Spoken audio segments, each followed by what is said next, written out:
বর্তমানে যে বিতর্কটা চলছে, হিরো আলম বারবার বলছেন যে আমি 7টা সিনেমা করেছি, তারপর আমাকে সদস্য পদ দেওয়া হলো না কেন।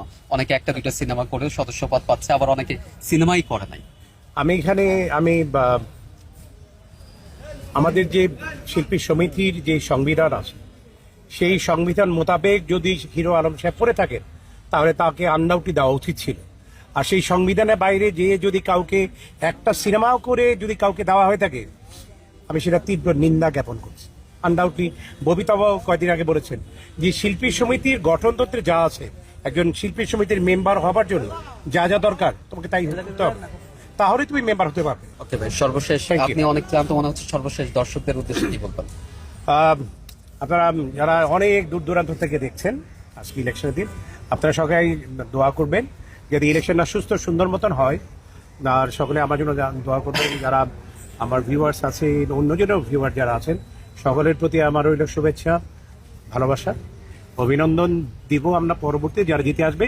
তবে যারা জিতবে তাদের প্রতি থাকছে জানি শুধু চলচ্চিত্র শিল্পী সমিতির সংরক্ষণই নয়, শিল্পী সমিতির যারা সদস্য আছে শুধু তাদের স্বার্থ সংরক্ষণই না, পাশাপাশি চলচ্চিত্রের সার্বিক দিকগুলো যাতে চলচ্চিত্রকে সার্বিক দিকে এগিয়ে নিয়ে যাওয়া যায়, সেদিকে আপনারা কোনো রকম সুযোগ থাকলে সেদিকে পদক্ষেপ নেওয়া উচিত। হিরো আলম সাহেব পড়ে থাকেন, তাহলে তাকে আন্ডাউটি দেওয়া উচিত ছিল। আমাদের সময় কিন্তু কখনো বিতর্ক হয়নি।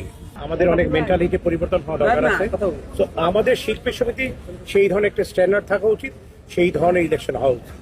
নেই আমি বলবো না, এটাকে আরো ঠিক করে সুস্থ সুন্দর মতো আরো ইলেকশন হওয়া উচিত। একজন দর্শক হিসেবে বা একজন গণমাধ্যম কর্মী হিসেবে আমার খুবই কিউরিয়াসিটি একটা প্রশ্ন করে, সেটা হচ্ছে শিল্পী সমিতির নির্বাচন বিতর্ক ছাড়া হয়ই না কেন? এটা আসলে আমাদের জন্য হতাশাজনক। এবারের নির্বাচনে বিতর্ক হয়েছে, বিশেষ করে হিরো আলমকে নিয়েও বিতর্ক হয়েছে। তিনি সভাপতি, মানে সভাপতি না, তিনি আমাদের সময় কিন্তু কখনো বিতর্ক হয়নি। 2011 আমি ওই সময় জেনারেল সেক্রেটারির জন্য করি, আমাদের সময় কিন্তু বিতর্ক হয়নি।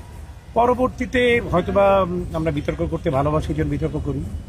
হয়তো বিতর্ক হওয়ার মতো কিছুই হচ্ছে না, কিন্তু আমাদের একটা কিছু পেতে হবে, যে বিতর্ক তৈরি করতে হবে।